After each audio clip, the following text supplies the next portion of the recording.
Al-jawabu mahdhufun. Jawaban dari pernyataan ini dihilangkan. Pernyataan yang mana?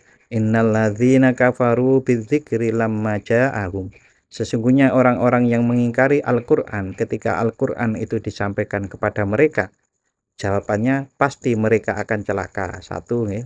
Kalau menurut Al-Imam Al-Qushairi wa maknahu, maknanya baku anna, mereka menjauh dari rahmatku. Wa waqa'u fi hawanihim, mereka jatuh ke hinaan mereka. Wasyaqu ilal abadi, dan sengsara selamanya. Astaghfirullah. Bismillahirrahmanirrahim.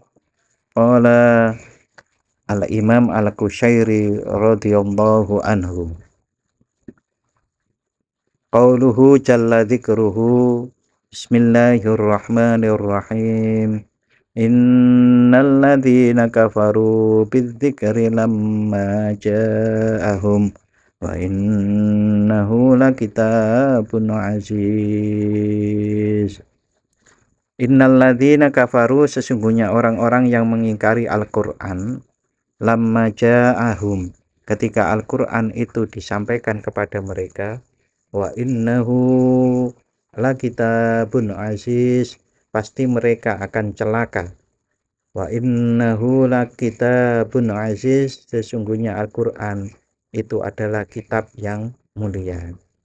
Ini kita ulang satu ayat nih. Ini sebetulnya sudah kita baca kemarin, tapi ini biar sambung dengan bawah-bawahnya nanti. Ini mulai Quran surat Fussilat 41. Halamannya halaman 154 baris 1 dari atas. Terus nggih. Al-jawabu mahdhufun. Jawaban dari pernyataan ini dihilangkan. Pernyataan yang mana? Innal ladzina kafaru bidzikri lamma ja'ahum. Sesungguhnya orang-orang yang mengingkari Al-Qur'an ketika Al-Qur'an itu disampaikan kepada mereka, jawabannya pasti mereka akan celaka. Satu nih.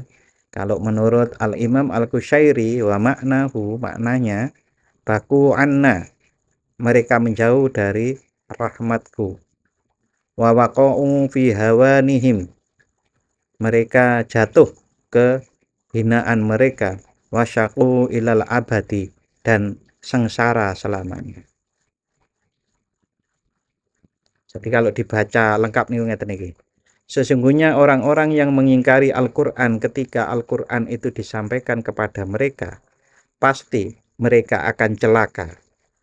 Mereka akan menjauh dari rahmatku, jatuh dalam kehinaan, dan sengsara selamanya.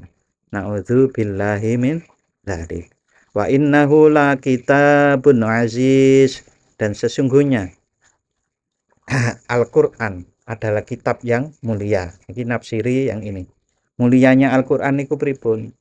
Al-Qur'an itu kitabun aziz, kitab yang mulia, la mislalahu, tidak ada bandingannya.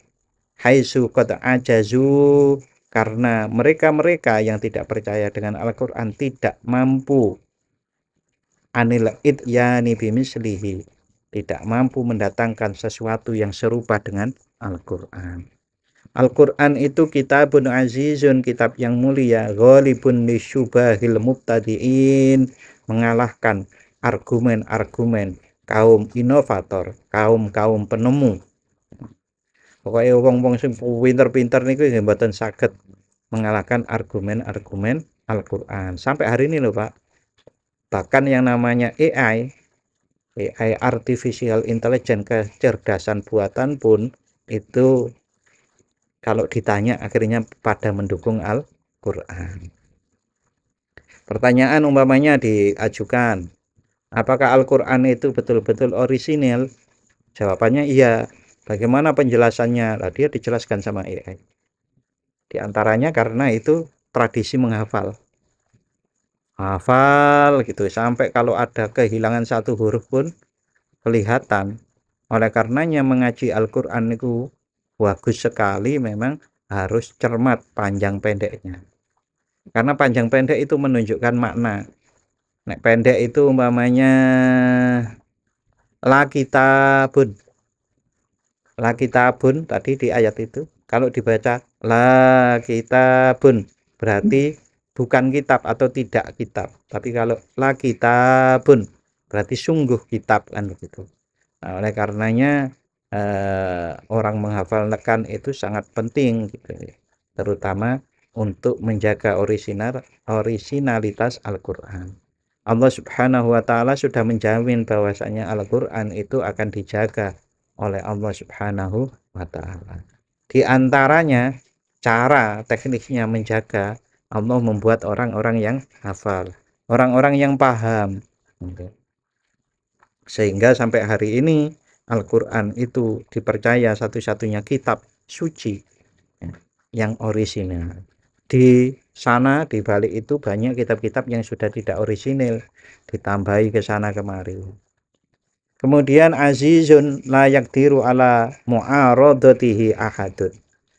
Al-Qur'an itu mulia karena tidak ada seorang pun yang mampu menandinginya. Min qaulihim ardun azazun, seperti ungkapan mereka tanah yang keras. Tidak ada yang menandingi tanah yang keras ini. Maksudnya karena kerasnya itu nggak bisa di otak-atik. Al-Quran itu juga kitabun azizun, kitab yang mulia. Di annahu kalamu rabbin azizin, karena Al-Quran adalah firman Allah, Tuhan yang maha mulia. Ila rasulin azizin, kepada nabi, kepada rasul utusan yang mulia. Bisyafa roti malikin, melalui utusan malaikat yang mulia. Ila ummatin, kepada umat azizatin yang mulia. Al-Quran itu juga kitabun azizun, kitab yang mulia, alal mu'minina, bagi orang-orang yang beriman, di annahu kitabu habibihim, kahabibihim, karena Al-Quran adalah kitab dari kekasih mereka. Nih, oleh karenanya itu kalau disebut iman, di dalamnya itu ada cinta. Cinta itu ya kekasih, ya, mencintai kekasih. Wa kitabul habibi, dan Al-Quran itu adalah kitab dari kekasih. Ilal habibi, kepada kekasih adalah azizun. Jadi kitab atau surat dari yang maha, yang kasih. Kitab atau surat dari kekasih kepada kekasih itu adalah mulia. Berikutnya Quran surat Fussilat ayat 42. La ya'tihil batilu min baini yadayhi wala min khalafih, tanzilum min hakimin hamid. La ya'tihil batil, Al-Quran itu tidak ada kebatilan yang mendatanginya. Min baini yadayhi, baik dari depan, wala min khalfihi, maupun dari belakang. Tanzilun, Al-Quran itu kitab yang diturunkan min hakimin, dari Tuhan yang maha bijaksana, hamidin, lagi maha terpuji. Wong oleh ijazah teko kiai wae percayai banget, apalagi ini adalah dari Allah Subhanahu wa ta'ala yang disebut min hakimin, yang maha bijaksana, hamidin, yang maha terpuji. Yang maha bijaksana aja berarti kita harus menyikapinya ini adalah sesuatu yang pasti tidak salah, pasti tepat. Bijaksana niku kan pas tepat. Wong cilik, bocah cilik dikongkon salat itu ya wis pas. Ya iso to cilik salat. Ya dengan kelasnya. Wong tua itu ya iso salat, tapi mesti beda antara salat cah cilik mau dengan wong tua. Bentuknya sama. Tapi semua cah cilik wong tua nerimo. Bubur cah cilik seneng, wong tua wis gak seneng. Ini bedanya. Nah, bijak itu tepat pas.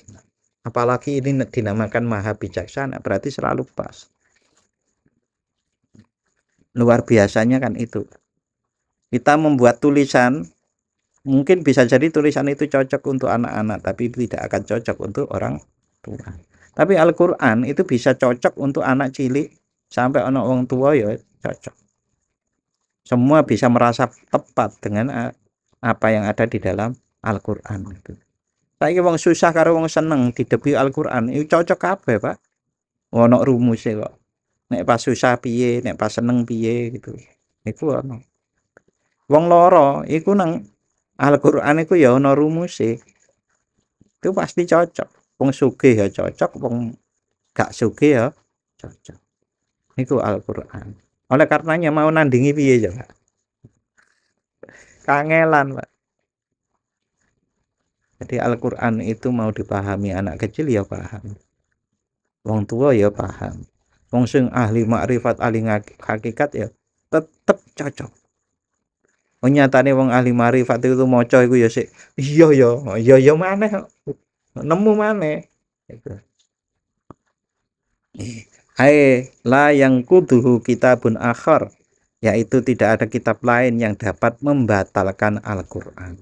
La mimma taqaddamahu minal kutub, baik dari kitab-kitab sebelumnya wala mimma ya'ti min ba'di, maupun dari apa yang datang setelahnya. Apa saja gitu ya. Kitab-kitab yang ada sekarang itu tidak ensiklopedia ini kan kadang-kadang berjilid-jilid. Ini tetap tidak bisa menandingi Al-Qur'an, tidak membatalkan Al-Qur'an. Aila kitabun ba'dahu. Artinya tidak ada kitab setelahnya. Wala naskhalahu, dan tidak ada yang dapat menggantikan Al-Qur'an. Wa yuqalu la yadfa'u, dan dikatakan bahwa kata-kata Al-Qur'an tidak bertentangan. Maknahu lafduhu, maknanya dengan kata-katanya. Kata-katanya tidak bertentangan dengan maknanya. Jadi Al-Qur'an itu makna dengan kata-katanya tidak bertentangan. Dudu kaya wong ngomong nggih tapi belum tentu nggih. Sing gak bener lho, nek wong sing bener nggih cocok. Wala yukhalifu lafduhu maknahu, dan maknanya tidak bertentangan dengan kata-katanya. Wa yuqalu, dan dikatakan layak kediru ahadun ayyatiya bimislihi, bahwasannya tidak ada seorang pun yang mampu mendatangkan sesuatu yang serupa dengan Al-Qur'an. Qauluhu jalla dzikruhu ma yuqalu laka illa ma qad qila lirrusuli min qablik inna rabbaka ladzu maghfiratin wa dzu iqabin alim wa dzu iqabin alim. Apa yang dikatakan oleh orang-orang kafir kepadamu tidak lain adalah apa yang telah dikatakan kepada rasul-rasul sebelummu.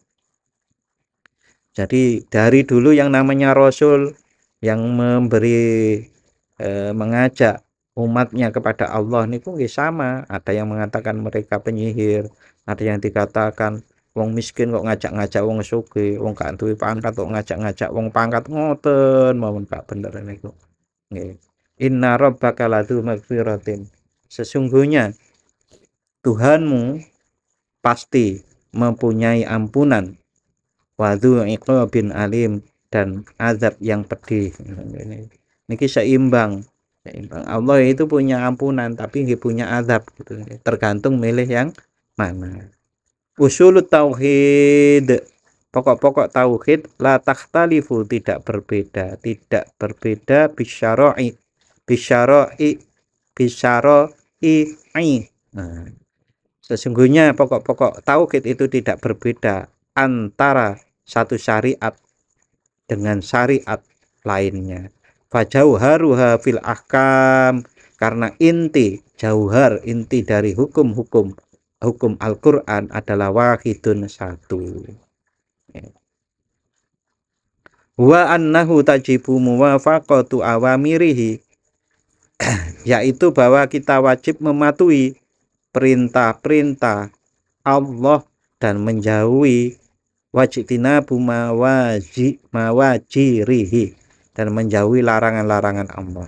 Summa innallaha ta'ala qala fi kulli kitabin, kemudian Allah yang maha tinggi telah berfirman dalam setiap kitab, wa syara'a likulli ummatin ayya'rifu annahu lil muti'ina musib. Di setiap kitab Allah itu berfirman dan menetapkan bagi setiap umat untuk mengetahui bahwa dia bahwa Allah akan memberi pahala bagi orang-orang yang taat. Walil kafirina dzu adzabin syadid, dan menghukum dengan keras orang-orang yang kafir. Qauluhu jalla dzikruhu, dawuhipun Allah yang maha mulia. Fusilat ayat 44. Walau ja'alnahu qur'anan a'jamiyyan laqalu laula fusilat ayatuh a'jamiyun wa arabi qul huwa lilladzina amanu hudaw wa shifaa walladzina la yu'minuna fi adanihim makrun wa huwa 'alaihim 'ama ulaika yunadawna min makanin ba'id. Seandainya kami menjadikan Al-Quran bacaan dalam bahasa selain Arab, niscaya mereka akan mengatakan, mengapa ayat-ayatnya tidak dijelaskan dengan bahasa yang kami pahami? Apakah patut Al-Quran dalam bahasa selain bahasa Arab, sedangkan Rasul adalah orang Arab? Katakan, wahai Muhammad, Al-Quran adalah petunjuk dan penyembuh bagi orang-orang yang beriman, sedangkan orang-orang yang tidak beriman, pada telinga mereka ada penyumbat dan mereka buta terhadap Al-Quran. Mereka itu seperti orang-orang yang dipanggil dari tempat yang jauh. Panggil dari tempat jauh ya ora krungu. Oleh karenanya kalau jenengan itu mimpi vaseline telinga itu dibersihkan, berarti akan mulai mau untuk mendengarkan kitab Al-Qur'an. Akhbaro annahu azahal ilah liman arada an ya'rifa sidqat da'wah wa sihhat tasyri'ah.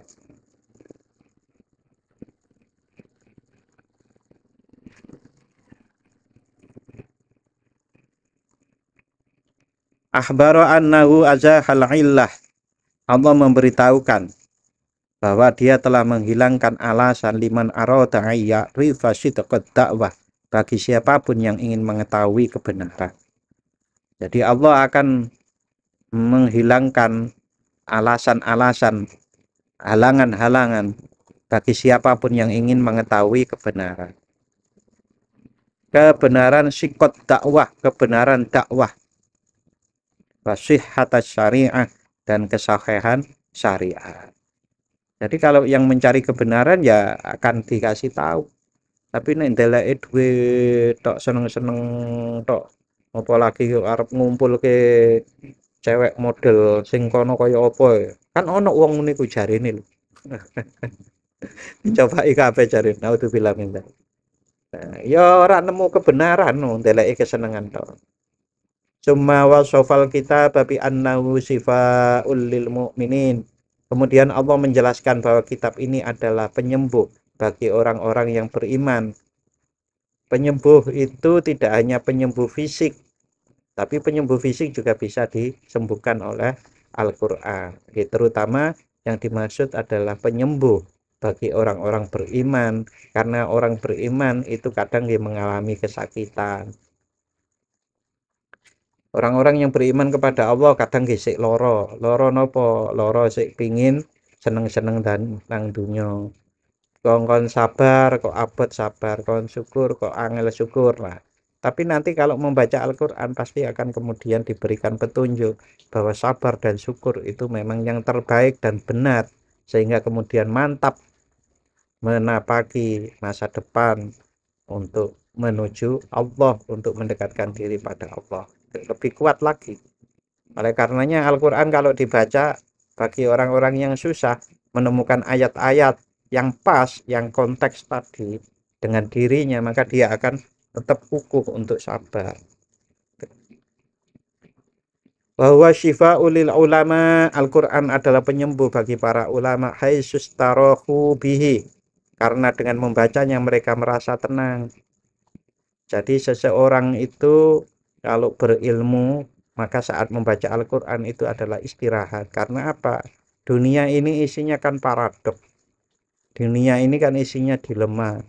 Dunia ini kan isinya kan problem. Pokoknya angel. Arep rono ono sing gandoli, arep rene ono sing ngalangi. Ngono kan ngoten niku. Dunia niku memang isine ngoten niku. Karena memang di dunia ini nih, sebagaimana kalau kita pahami dari proses Nabi Adam, niku kan kamu turunlah ke bumi itu karena melakukan kesalahan jadi turun ke bumi. Jadi nang surga niku mboten enten sing salah. Nek salah mesti kon metu. Nah, nek gak salah nggih enake kaya nang surga niku ora ribet. Kita buat nasi aja kan ribet toh, Pak, sebetulnya. Gitu prosesnya. Ya itu karena nggak di surga. Nah, selain ini sebagai konsekuensi dari kesalahan yang pernah dilakukan itu, tapi ini juga merupakan ujian. Ujian yang dengan ujian itu, kalau lulus akan mendapatkan kemuliaan. Kemuliaannya apa? Kembali pada Allah di surga dan laki-laki akan bisa lebih baik daripada malaikat-malaikat itu.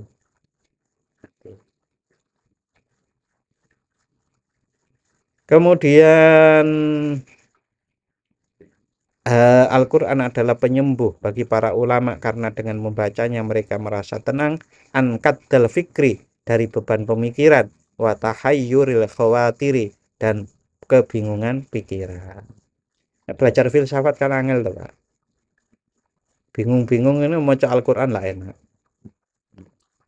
Walaupun kita juga bisa menggunakan metodologi atau metode dari filsafat itu untuk memahami Al-Quran.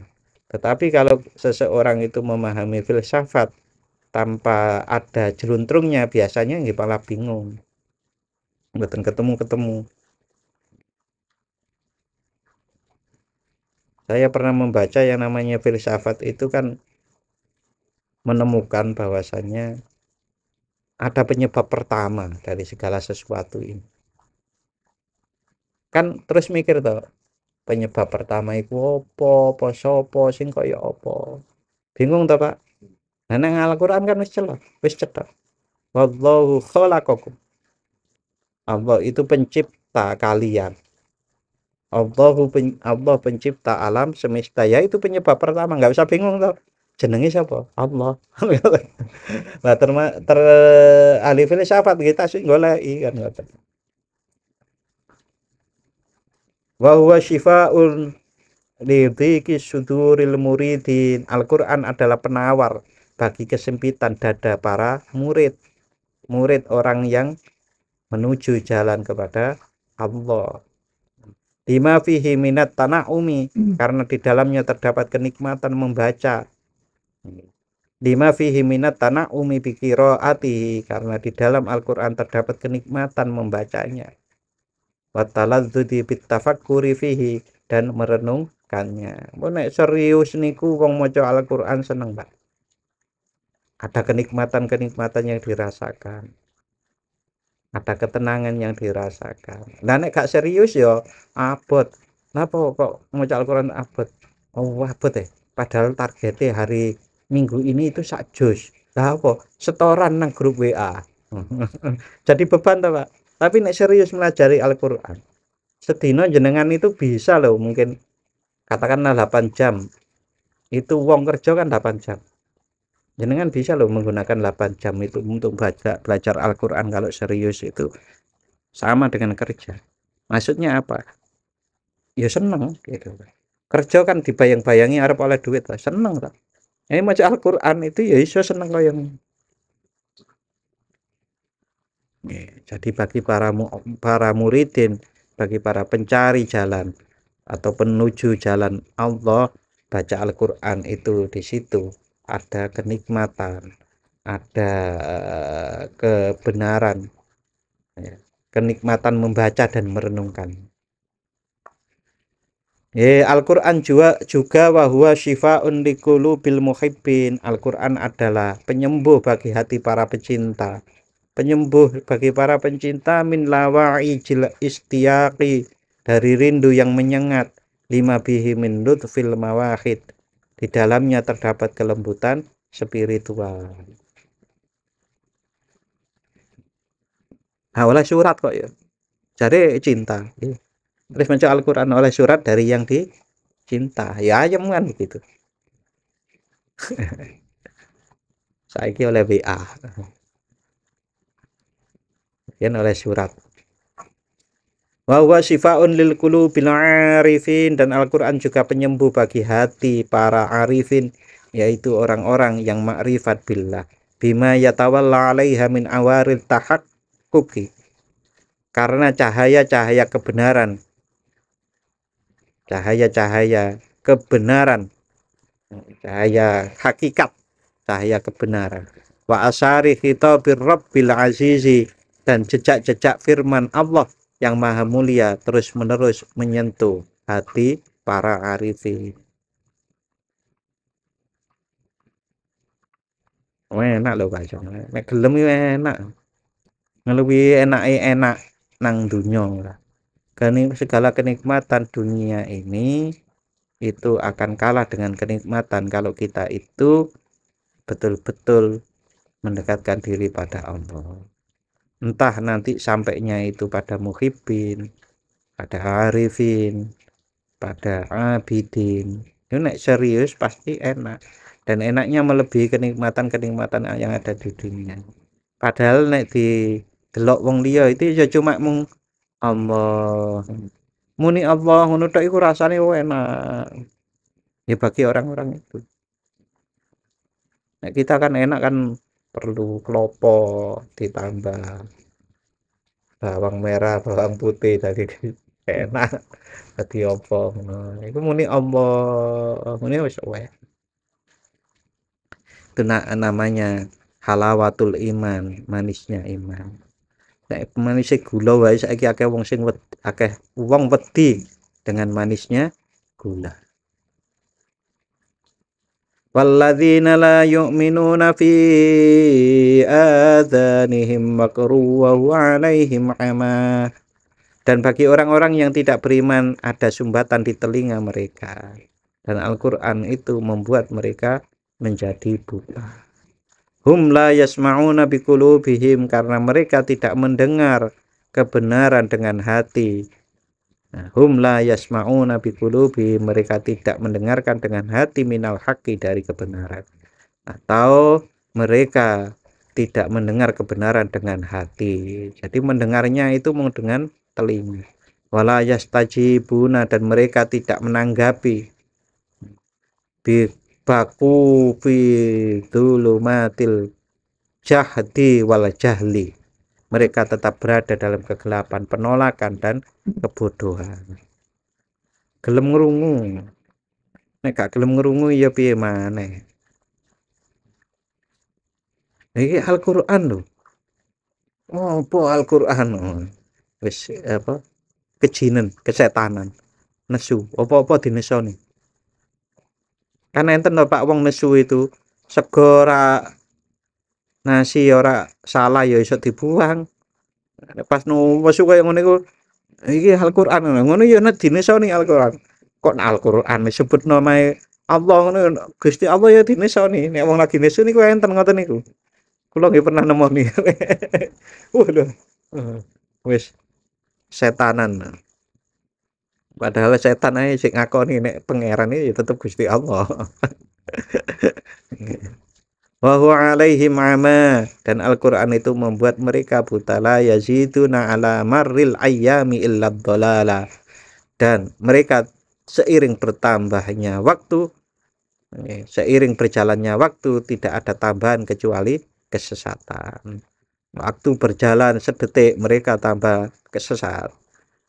Begitu juga seterusnya, tambah sak jam ya tambah sesat, karena itu tadi sudah nggak percaya dengan Al-Qur'an. Bukan karena Al-Qur'an itu salah, tetapi mereka memang tidak mau karena kesombongan.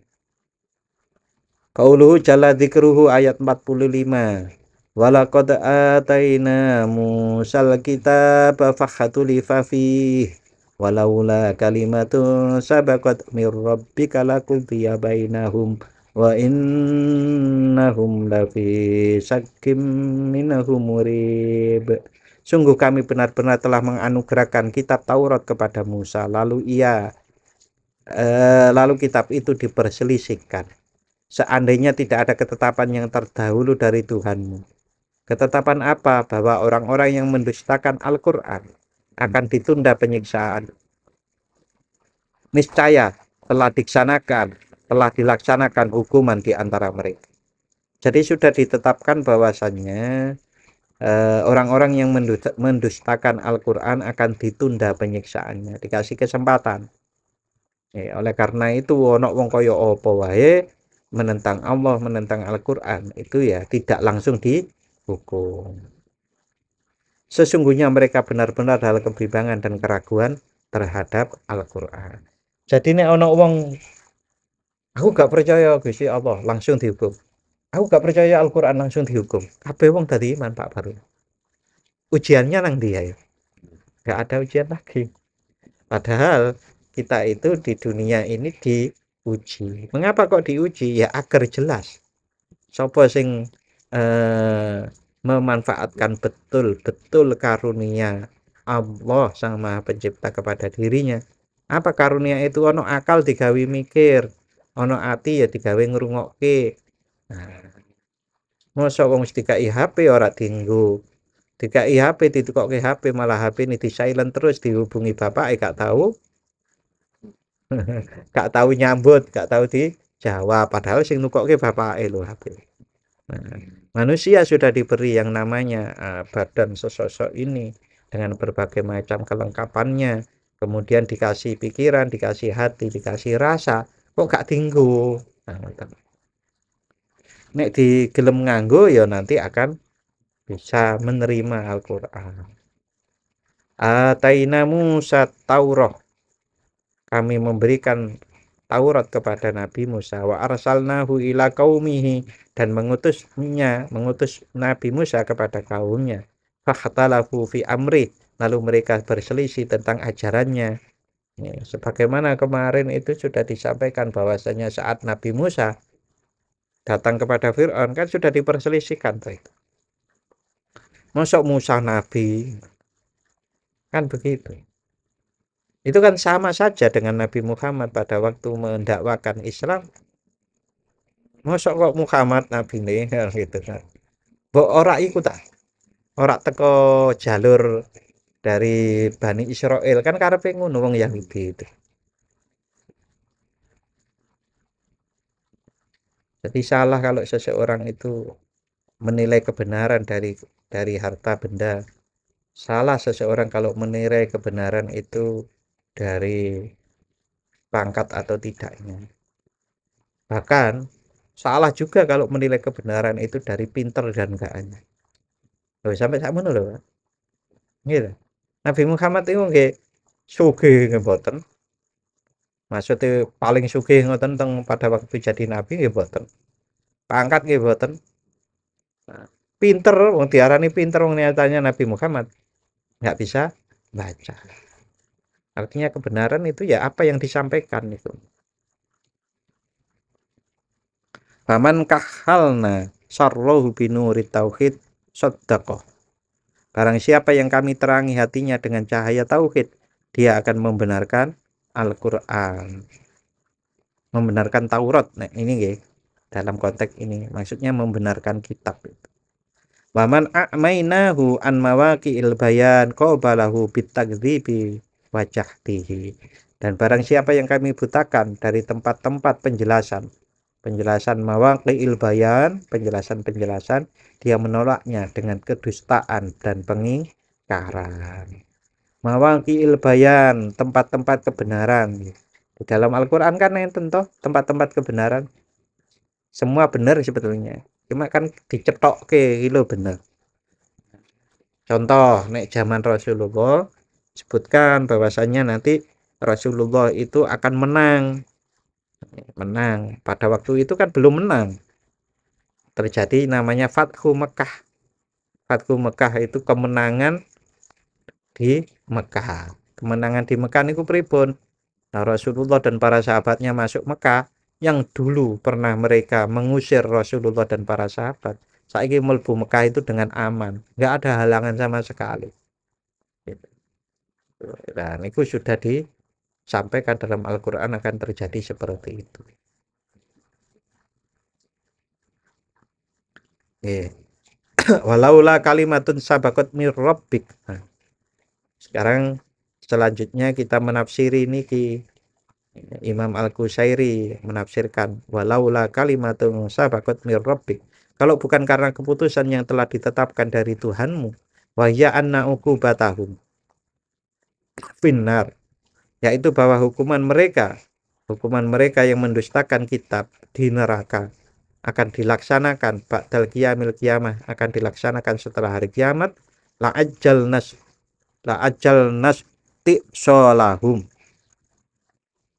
pasti kami akan membinasakan mereka. Tapi karena sudah catatannya itu ditetapkan bahwasannya orang-orang yang kafir, orang-orang yang musyrik, orang-orang yang mendustakan kitab Al-Quran, tidak percaya dengan Rasulullah, hukumannya nanti akan ditunjukkan, ditegakkan pada waktu setelah hari kiamat. Walaupun wala wala wala adaknahum fil hali wabalahum, ini wala adaknahum fil hali wabalahum, dan membuat mereka merasakan akibat buruk perbuatan mereka saat itu juga.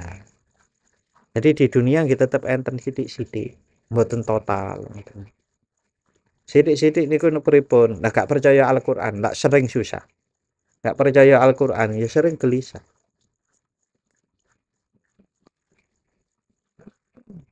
Qaulu jalla dzikruhu 46. Man amila sholihan fali nafsihi wa man asaa fa'alaiha wa ma rabbuka bizalamil lil abid. Siapa yang mengerjakan kebaikan maka pahalanya untuk dirinya sendiri, dan siapa yang berbuat jahat maka akibatnya menjadi tanggungan dirinya sendiri. Tuhanmu sama sekali tidak menzalimi hamba-hambanya. Semua pokoknya akan dibalas sesuai dengan perbuatannya. Fali nafsi. Nah, di dalam ayat ini ada fali nafsi. Man amila sholihan fali nafsi. Apa maksudnya fali nafsi? Fali nafsihi, maka itu untuk kembali, untuk kebaikan dirinya sendiri.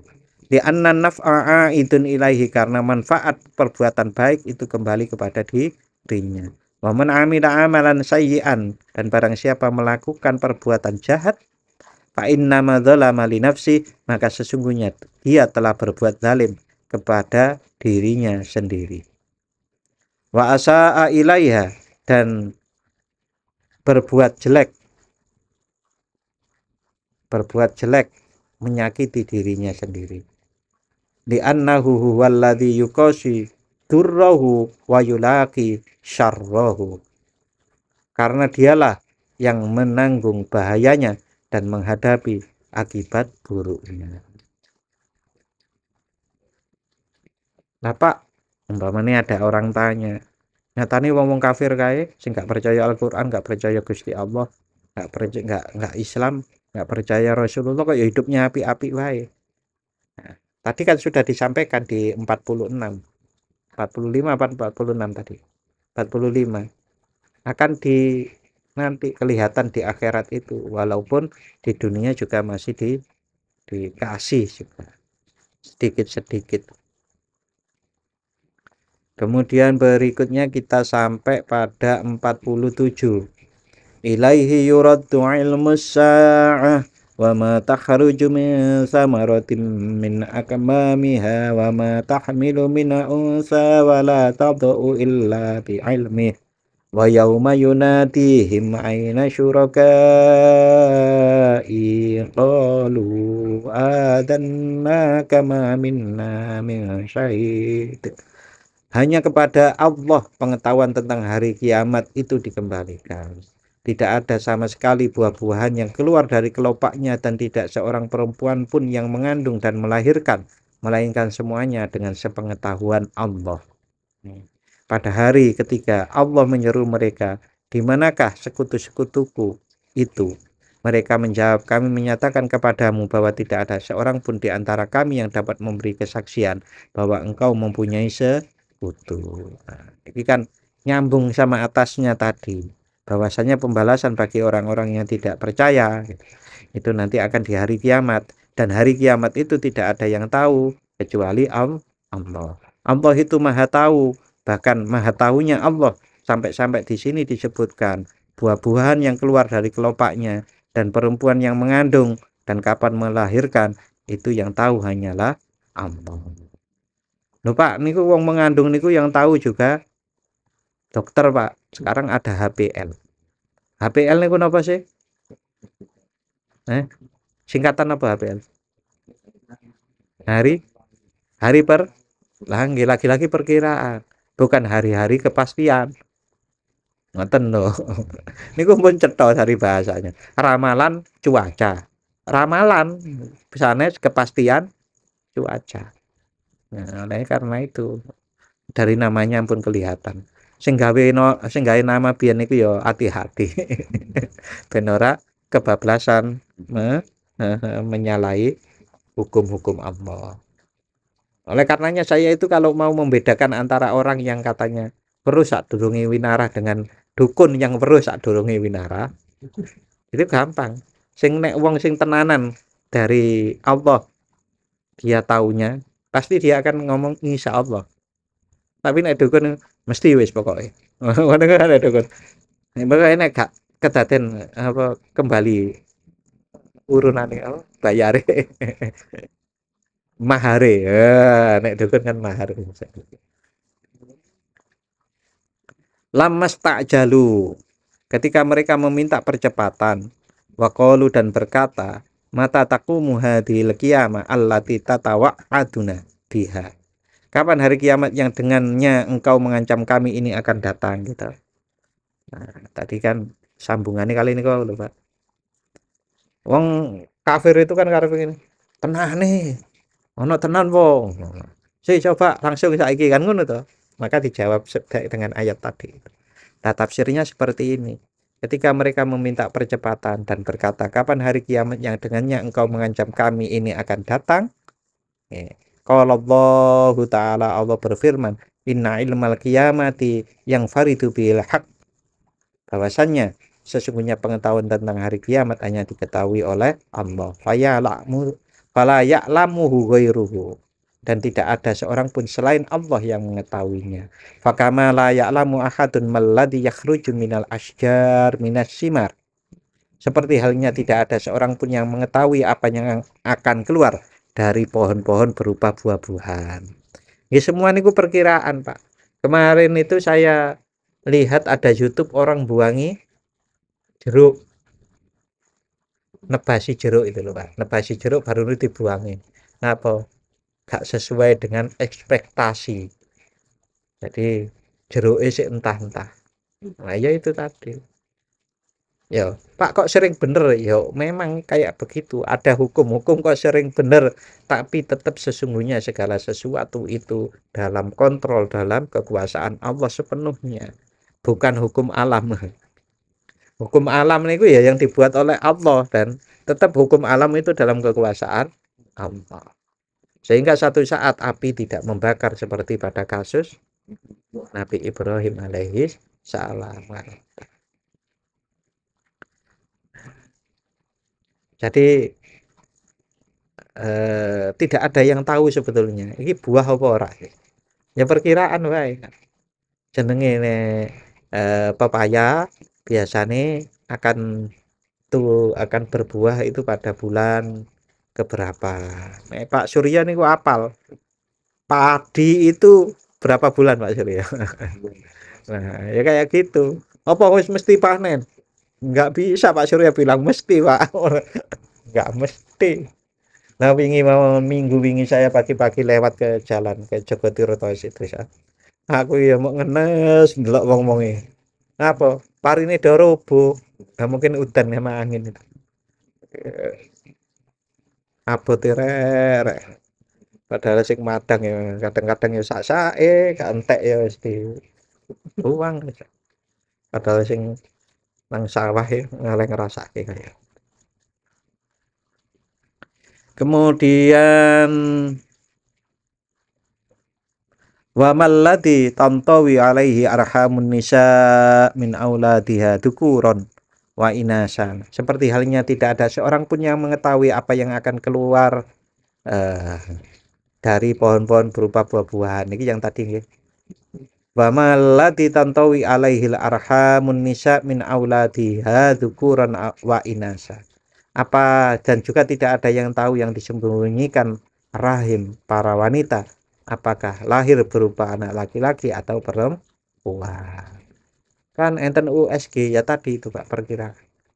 Wah ini anak lanang. Wah USG hasil ini begitu lahir wedok. Kok wedok? Ternyata sing ketok nang USG ku jari bukan kelamin. Ngoten-ngoten itu. Terjadi Pak ngoten iki sering. Wa yauma yunatihim aina syurakai.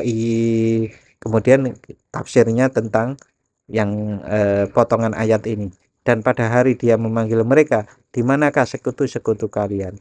Yatabarrauna min syurakaihim. Mereka akan berlepas diri dari sekutu-sekutu mereka. Walakin fi waqtin la tangfa'uhum kasratu nadamihim wa bukaihim. Tetapi pada saat itu penyesalan dan tangisan mereka tidak akan berguna lagi. Wis to nek melang akhirat niku pun boten enten gunane. Kabeh pun cetha welo-welo teng akhirat, memang engkau hanya Tuhan satu-satunya. Wis gak ono manfaate wis nang akhirat ujiane lho wis rampung.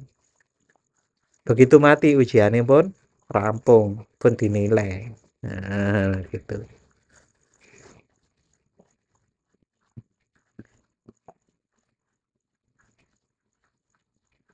49. La yas'amul insanu min du'ail khair wa immassahu syarru faya'usun qanut. Manusia tidak pernah jemu memohon kebaikan dan jika ditimpa malapetaka dan jika ditimpa malapetaka mereka berputus asa dan hilang harapan. Itu manusia ngoten niku senengane. Enggak Pak Lukman kan juga manusia. Lah iya saiki belajar ben ora ngene ngoten lho. Gunane sinau niku kan ngoten iki. Manusia tidak pernah jemu memohon kebaikan dan jika ditimpa malapetaka mereka berputus asa dan hilang harapan. Berarti kan nggak punya kesabaran, nggak percaya na Gusti Allah. La yamallul insanu min iradatin naf'i wassalamah. Manusia tidak pernah bosan menginginkan manfaat dan menginginkan keselamatan. Wa in masahu syarru fayausun la yarju jawalahu li adami ilmihi bi rabbih. Namun jika ia ditimpa kemalangan, ia menjadi putus asa dan tidak berharap akan hilangnya penderitaan itu karena manusia ia tidak mengenal Tuhannya. Uang nek nggak mengenal Tuhan dengan baik, ya, oleh malapetaka titik susah wakeh. Uang malapetaka titik itu apa? Duitnya hilang 100.000 padahal janjane tabungane ya ono 10 juta. Ngono ya oleh rasa usah gelisah kaya apa. Nah, karena tidak mengenal Tuhan. Nek mengenal Tuhan, alah wong duit ilang sakmono. Wong nyatane ya wis ilang kate piye maneh. Digoleki ya monggo, wong digoleki kan juga jenenge barang ilang ya dicari. Nek gak ketemu ya ora apa. Niku nek kula niku pas pengalaman ngeten iki. Duwe mobil kok cate sik apik kabeh kileng-kileng apik kae. Kesenggol sithik itu. Ya Allah, kena oleh susah iku suwi. Padha duwe motor ya ngono nek kileng-kileng apik ngono kegesrek titik nang parkiran ya Allah. Sampai lali. Lali napa? Lali sing ngekeki anugerah. Elinge mung anugrahe. Motor, mobil, ini dieling-eling. Gak eling karo sing ngasih anugerah. Lah niku cah cilik, ngoten niku biasane. Kudune kan tetap. Mengapa salah satu manfaat bahwa mobil maupun motor jenengan kegasruk ngoten niku. Niku nggih ben boten kumantil-kumantil tenanan kali barang ngoten lho. Nek apik niku pancen ya pancen disayangi oleh apik jenenge apik. Mbok wis nek wis krek keras. Aduh. Sesuk kena maneh lah wis biasa coba. Yo terus ora ditatap-tatapke kan ngoten. Lah mobil saya kan ngoten niku. Nek parkir kan ngarep mburi angel. Biyen niku sik ora ono cacate. Ya waduh. Bar kena ngono saiki ya wis kena titik alas biasa. Tek saiki akeh banget kenane. Dhisik niku sampai tak chatke ngono. Terus tak napa disalonke ngono biyen. Saiki ya wis ora tau, tur ya wis elek anjene. Nah, itu artinya salah satu manfaat dari malapetaka musibah itu adalah kita itu agar tahu jangan kumantil-mantil banget kalau barang-barang itu kumantillah kepada Allah. Wan sidati toriki ala qalbihi fir ruju'i ilaihi. Dan jalannya untuk kembali kepada Allah menjadi tertutup. Qauluhu jalla dzikruhu ayat 50.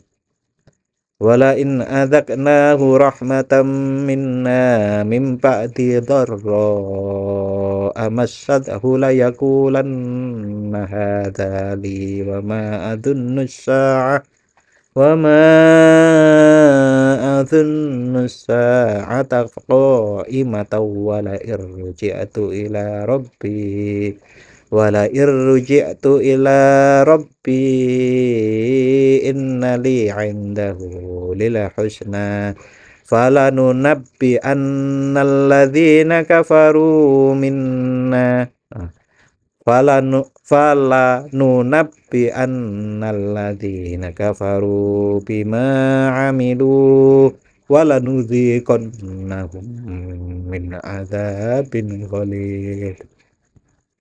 Jika kami menganugerahkan kepadanya pada manusia suatu rahmat dari kami setelah ditimpa kesusahan, pastilah dia akan berkata, ini adalah hakku dan aku tidak yakin bahwa hari kiamat itu akan terjadi. Niku wong kafir-kafir niku ngoten.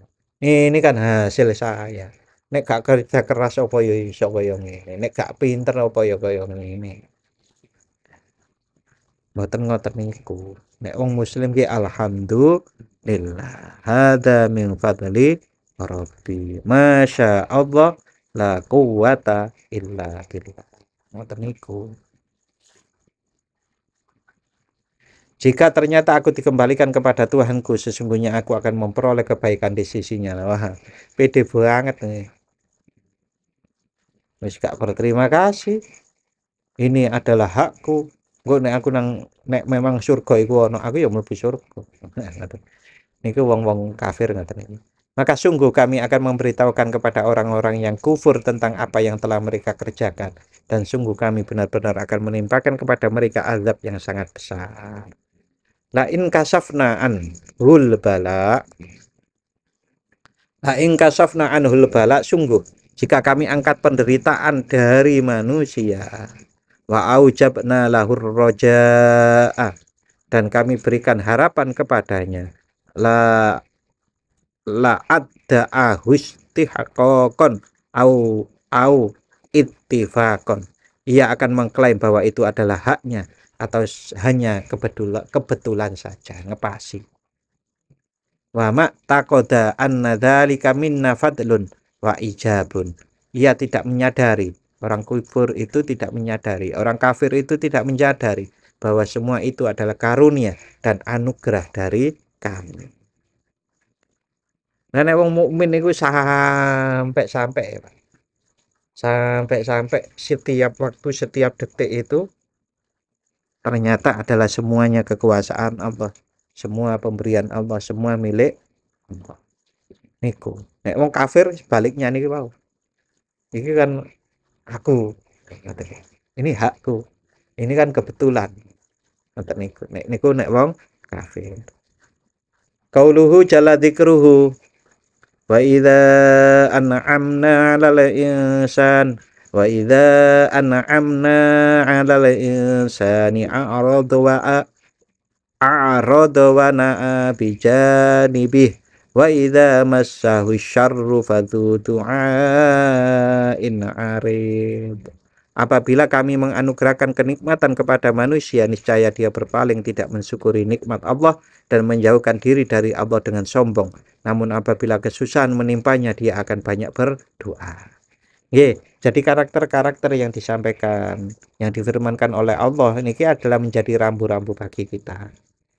Ini wow, yang pertama, kalau kita teranugerahi anugerah, maka jangan mendaku. Ini milikku, ini kekuatanku, kan harus bersyukur. Terus niki kemudian kalau diberi penderitaan, harus sabar. Kemudian niki kalau diberi anugerah kenikmatan, harus bersyukur dan dilarang sombong. Namun apabila kesusahan menimpanya, dia akan banyak berdoa. Berarti susah ora susah niku kita harus tetap bergantung pada Allah. Bahasa lainnya doa niku. Qul ara'aytum in kana min 'indillahi tsumma kafartum bihi man adallu mimman huwa fi shiqaqin ba'id. Katakanlah wahai Muhammad, bagaimana pendapatmu jika Al-Quran itu datang dari sisi Allah kemudian kamu mengingkarinya? Siapakah yang lebih sesat daripada orang yang selalu menyimpang dari kebenaran? Maksudnya Rasulullah niku diberi ibarat ngoten niku. Nek wis ngerti Al-Quran itu dari Allah kok menyimpang? Berarti yang menyimpang itu adalah orang-orang yang sesat dan jauh dari kebenaran. Dan itulah yang terjadi pada orang-orang kafir itu. Bolak-balik kan niku wau lho. Kan ada kisah bahwasanya para penentang-penentang Rasulullah yang gede-gede seperti Abu Sofyan, sebelum Abu Sofyan masih di Mekah itu Rasulullah masih. Terus ada pengedilan Abu Lahab. Itu kan sok mencuri dengar Al-Quran. Jadi pas kumpul-kumpul wis pokoknya Al-Quran itu sihir Muhammad itu wis salah ngoten. Bar mulih ngoten niku terus Pak Triwis aku tak pengen ngrungokke Al-Quran ya. Nah, satu saat niku ono wong loro Pak sing kepengin ngrungokke, sing siji teko dhisik. Sama-sama penggedene. Sing siji teko keri. Weh, kowe kok nang kene? Iya. Piye piye Al-Quran piye? Gak iso jawab, Pak. Lah iso rungokke dhewe kuno. Padahal jane nggih mengakui hatinya. Tapi niku wau lho Pak, penggede-penggede. Wong jenenge penggede. Engko nek ngakui Muhammad dadi rasul, terus mereka kan dadi umate. Lah selama ini aku sing merintah, lah ngono lho repot. Belum lagi masalah kekayaan, masalah kebangsawanan, masalah kepinteran. Nah, ngoten-ngoten. Nggih. Wala yumayyizu bainal bala'i wal ata fakasirum mimma yatawahhamuhu ata wa makrun wastidrajun. Dia tidak dapat membedakan antara ujian dan pemberian. Nggih. Jadi kita sebagai mukmin yang baik itu harus tahu loh, Pak. Mana ujian, mana pemberian. Nek kita itu dianugerahi sesuatu, logikanya kita sudah melakukan sesuatu. Kerja oleh rezeki niku pemberian. Umpamanya gak kerja kok tiba-tiba oleh, ini harus kita mikir iki ujian. Ngoten niku. Gampangane ngoten. Fakasirum mimma yatawahhamu ataan. Ya, banyak hal yang dia anggap sebagai nikmat. Huwa makrun wastidrajun. Sebenarnya adalah tipu daya dan godaan. Istidraj. Godaan itu maksudnya ya bisa nggak tetap menjadi beriman yang baik. Dikai anugerah rezeki sing akeh. Bisa nggak menggunakan dengan baik. Saya itu mungkin pernah cerita, mungkin sebagian sudah pernah dengar. Saya itu dulu itu pernah mendapatkan rezeki banyak. Sampai tuku tanah kok tuku kerupuk, Pak. Ora tak pikir. Padahal ternyata tanahnya itu nyelempit kan. Berarti saya kan nggak lulus ujian. Karena memang itu anugerahnya. Nek menurut kekuatan saya itu nggak akan dapat uang sebegitu banyak. itu jadi ujian. Lah wong urung ngerti tanahe, urung tak delok lho wis tak bayar, wis tak titik, wis tak bayar. Terus tak delok gak pas iku ya aku gaya niku ngono isin lah. Wis dadi kok ora kan.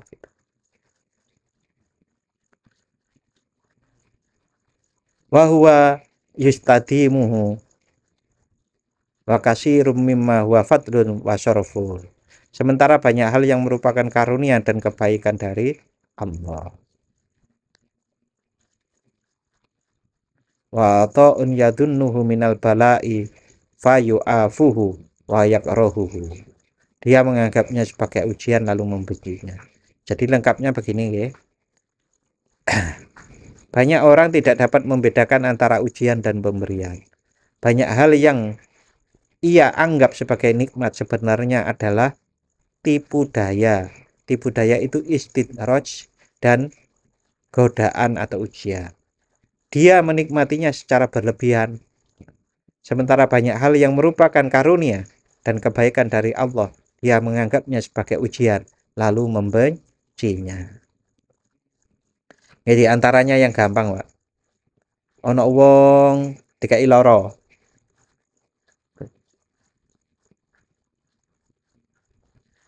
Dikai lara, kemudian itu anugerah sebetulnya, bukan ujian. Tapi dia membencinya. Nah, ini kira rada angel nggih, masih abstrak. Sing cetha saya pada waktu menceritakan ada nenek-nenek penjual gethuk melaku nang nggon mobil angkutan, sebelum sampai dia kepleset jatuh. Benci toh, Pak? Padahal dia itu anu. Contoh lagi ya yang mungkin juga masih abstrak tapi masih bisa diambil. Jenengan kebanan, entah mobil atau motor. Kita sebetulnya kan sering-sering menganggap wah ini cobaan ujian. Tapi bisa jadi itu adalah anugerah. Kenapa? Nek nggak bocor, mungkin nanti nang depan dirampok wong apa kayak ngoten itu. Nah, penjelasan ngoten. Wa yuqalu idza an'amna 'alaihi sahibahu bil batar wa idza ablainahu qabalahu bil dajar. Dan dikatakan bahwa ketika kami memberikan nikmat kepada manusia, dia menyombongkan diri, dan ketika kami memberikan ujian kepadanya, dia menghadapinya dengan keluhan. Ngeluh. Wa yuqalu idza an'amna 'alaihi a'jaba bi nafsi. Dan dikatakan bahwa ketika kami memberikan nikmat kepadanya, dia merasa bangga pada dirinya sendiri. Oh, aku disayang Gusti Allah. Wa takabbara mukhtalan fi zahwihi, dan bersikap sombong dan angkuh dalam kesombongannya. La yaskuru rabbah, dia tidak bersyukur kepada Tuhannya. Wala yadhkuru fadlahu, dan dia tidak mengingat anugerahnya. Wa yataba'adu an bisati ta'atihi, dan menjauh dari karpet ketaatan kepada Allah Subhanahu wa taala. Wal mustaghna anna yahimu ala wajhi, orang yang merasa cukup tanpa kami akan terombang-ambing tanpa arah. Wal mustaghna anna yahimu ala wajhi, orang yang merasa cukup tanpa kami akan terombang-ambing tanpa arah. Wis gak Gusti Allah, aku iso. Dia akan terombang-ambing orang seperti itu. Wa idza massahu syarru fadu du'ain kasir, namun ketika ia ditimpa kemalangan, ia menjadi banyak berdoa. Wa tadarru in aridin, ia merendahkan diri dengan sangat. Wa batihalin syadidin, berdoa dengan penuh kerinduan. Wastiqsyafin daimin, dan selalu mencari pembebasan. Summa idza kasafna anhu dzalik, kemudian ketika kami hilangkan penderitaan tersebut darinya, falahu ila utuwihi wa nubuwihi audun, ia kembali kepada kesombongan dan keangkuhannya. Walisu itori kotihi fil juhudi i'adatun, serta ia kembali kepada cara buruknya dalam mengingkari nikmat Allah. Qaulu jalla dzikruhu sanurihim ayatina fil afaqi wa fi anfusihim hatta yatabayyana lahum hatta yatabayyana lahum annahul haqqu annahul haqq awalam yakfi bi rabbika annahu ala kulli syai'in syahid. Kami akan memperlihatkan kepada mereka tanda-tanda kebesaran kami di segala penjuru dan pada diri mereka sendiri. Mengapa begitu? Agar tidak kayak tadi itu loh Pak.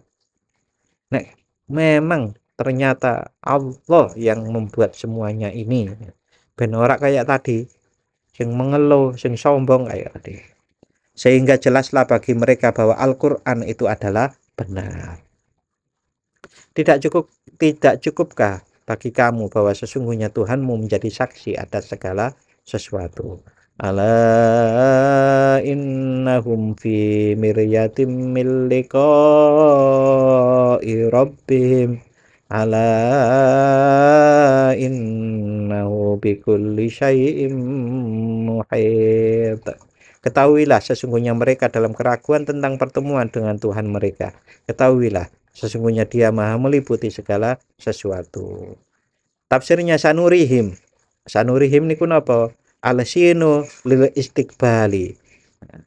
Sin dalam kata sanurihim, huruf sin menunjukkan masa depan. Sayat harulahum minal ayat, yaitu akan tampak bagi mereka tanda-tanda kebesaran Allah. Wa minal ahdatsil lati tajri fil ahwalil alam, peristiwa dan peristiwa yang terjadi dalam alam. Wa ma sayahullu bihim minakhtilafil umur, dan apa wa ma sayahullu bihim minakhtilafil umur, dan apa perkara-perkara yang menimpa mereka berupa perubahan. Ma yatabayyana lahum min khilalihi anna hadad dina haqqun, sehingga menjadi jelas bagi mereka melalui hal-hal tersebut bahwa agama ini adalah benar. Jadi kalau mau belajar ayat-ayat Allah dipelajari, sing ngawali sing paling gampang itu belajar Al-Qur'an. Nah, sing paling gampang malih napa Pak belajar Al-Qur'an nggih baca tafsir. Itu. Karena nek baca terjemahannya saja nanti kurang gitu. Walaupun arep belajar terjemahannya dulu ya ora apa-apa. Tapi pengalaman saya kalau baca terjemahannya saja kita akan kesulitan. Pas nih baca tafsir.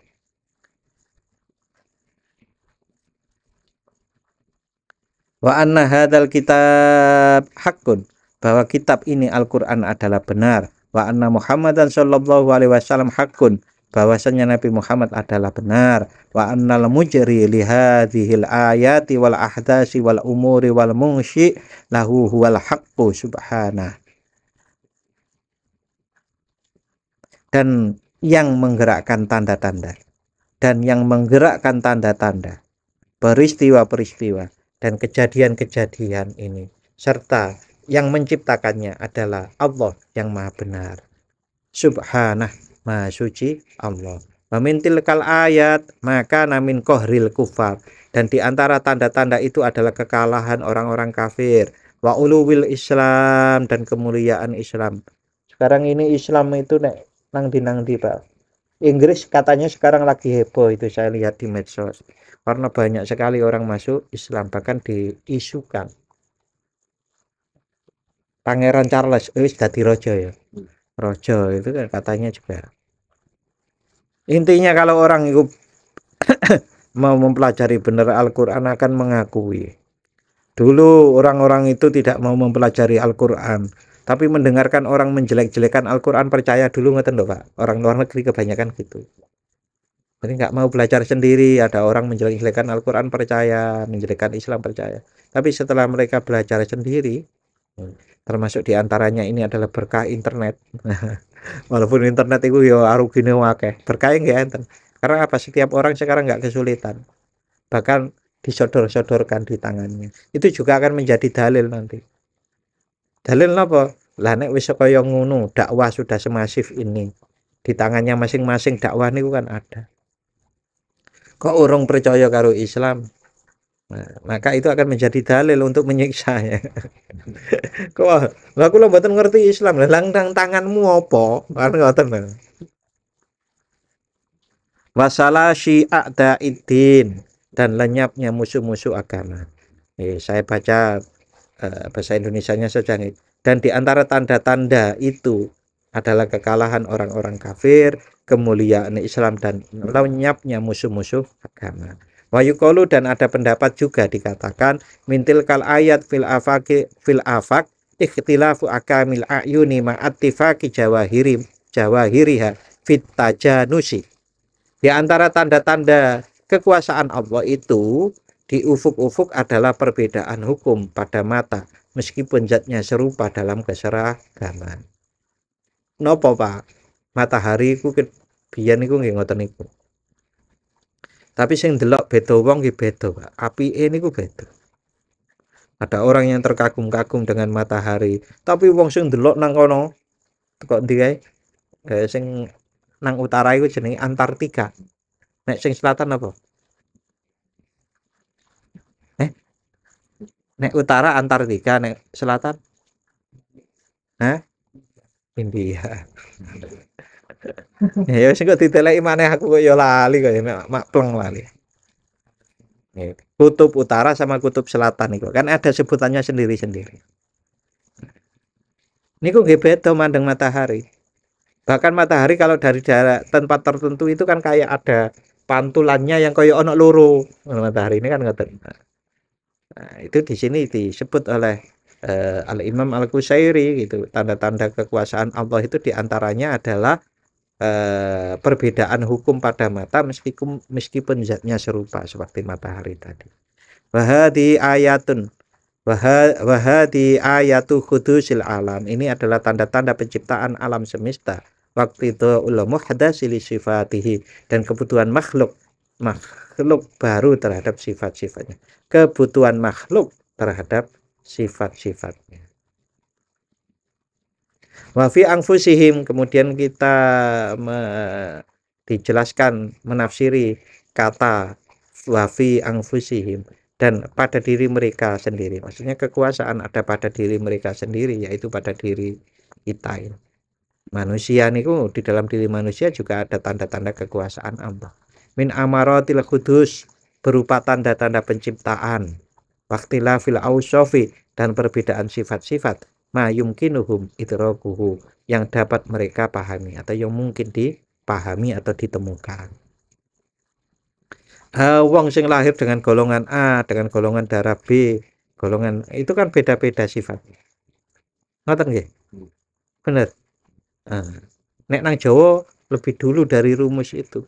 Golongan darah itu kan medis ya. Dari ketemu baru-barusan ini. Wong Jawa wis ketbawu ya.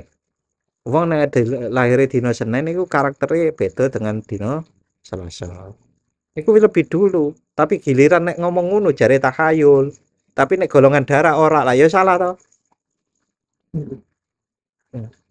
Golongan darah mboten takhayul padahal secara metodologi ilmiah sama. Pengamatan berulang-berulang. Nanti hasilnya. Wa yuqalu fil afaqi. Apa fil afaqi lil ulama wa fi anfusihim li ahlil ma'rifah. Jadi meneliti alam semesta itu untuk ulama itu adalah orang yang berilmu. Meneliti diri itu adalah untuk ahli ma'rifat. Mimma yajidunahu minal iqab. Untuk orang-orang mimma yajidunahu minal iqab berupa hukuman yang mereka rasakan idza alamu bidzambin ketika mereka melakukan dosa. Wa minas sawabi idza akhlasu fi taatin dan pahala yang mereka terima ketika mereka beribadah dengan ikhlas. Wa kadzalika ma yahsulu lahum min ikhtilafil aqwali min qabdin wa bastin. Demikian pula apa yang mereka alami berupa perubahan keadaan seperti penyempitan dan kelapangan. Penyempitan ke lapangan, ada sempit ada lapang, ini juga bisa dipahami secara sempit. Nah nek darah itu lagi pembuluh darah menyempit, pembuluh darah melebar, itu kan sebetulnya adalah perubahan-perubahan yang ada di dalam diri manusia, yang itu sebetulnya juga adalah tanda-tanda kekuasaan Allah. Juga dalam keadaan sempit dan dalam keadaan lapang, dalam pengertian anugerah rezeki. Nah, itu juga tanda-tanda. Aku naik dosa, kok kemudian angel yo uripku. Iku jenengan amati. Tapi yo dosa, kalau ndelok rezeki kok gampang. Itu istidraj. Nak nggih to? Janjane ngoten lho, Pak. Janjane. Jadi nek ngeten iki kan gampang. Gampang titenane. Untuk diri sendiri nggih.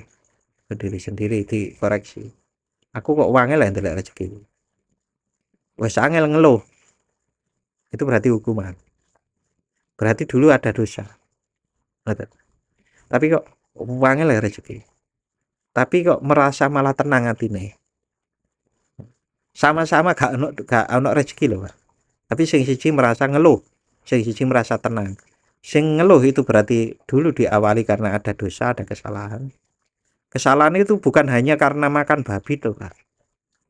Kesalahan itu juga karena kesalahan satu ya, menentang hukum alam. Hukum alam itu hukumi Gusti Allah. Contoh, nek wong nang dhuwur iku yo gak bisa, pasti akan lugur jeblok.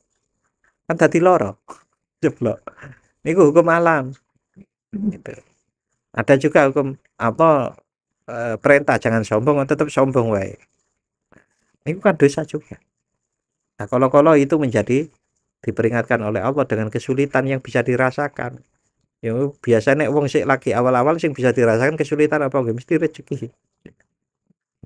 Tapi nek bagi orang yang sudah mendalam bisa jadi dicabut kenikmatan dikire, kenikmatan salat gitu. Maka dipikir dulu kan pas ngaji Ihya itu ono wong ngerasani dalam hati saja sholat malam itu sampai berhari-hari nggak pernah khusyuk lagi, nggak pernah nikmat lagi. Ngerasani wong liya mung nang dalam hati. Nah, pun gini ku gampang titenane lah. Tapi untuk awak dhewe, nek wong liya berarti jenengan kudu ngerti atine wong liya, masalahnya ngoten. Dan anggap saja kita nggak bisa ngerti atine wong liya. Wong kae kok angel rezekine, berarti pernah dosa. Nah, kita nggak ngerti atine wong liya. Karena masih tetap ada dua pilihan tadi tuh, Pak. Angel rezeki itu bisa jadi terus kemudian mengeluh sing siji tapi tambah tenang. Akeh Pak wong ngoten niku. Kok rezeki kata angel dhek jane. Mangane sedina urung ora ping 3, tapi dhek tenang. Napa tenang? Repot mangan ping 3, nek mangan ping 2 dadi lemu kok ping 3. Turun. Apa? Ono diabetes bareng. Malah tenang dhek kan. Kadang-kadang nggak dipahami orang lain. Wajam'in, wafarkin, baik juga perubahan pengumpulan dan pemisahan, wahijabin, wajadbin, penghalangan maupun tarikan. Gini kondisi-kondisi spiritual. Pasnya niki kondisi spiritual ditarik niku pripun, dihalangi niku pripun, dikumpulke pripun, dipisah niku pripun. Wa ma yajidunahu bidarurati fi muamalatihim wa munazalatihim, serta apa yang mereka rasakan secara pasti dalam interaksi dan muamalah mereka. Awalam yakfi bi rabbika annahu ala kulli syai'in syahid. Nah, iki nafsiraken niki nggih. Apakah Tuhanmu tidak cukup bagi kamu bahwa dia menyaksikan segala sesuatu? Nah, ditafsirkan huwa al-kafi. Allah niku dia maha cukup.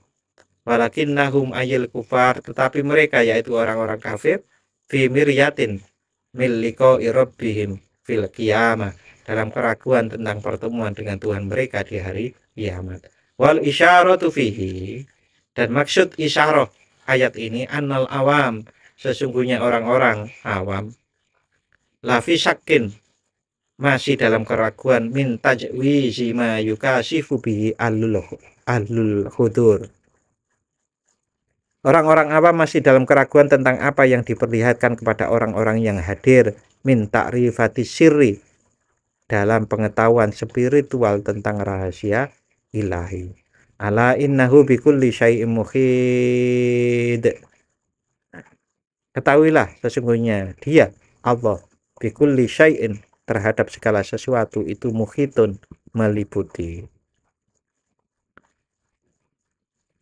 Alimun, tafsirnya alimun la yakhfa alaihi syai'un, yaitu maha mengetahui bahwasanya tidak ada sesuatu pun yang tersembunyi dari Allah Subhanahu wa taala.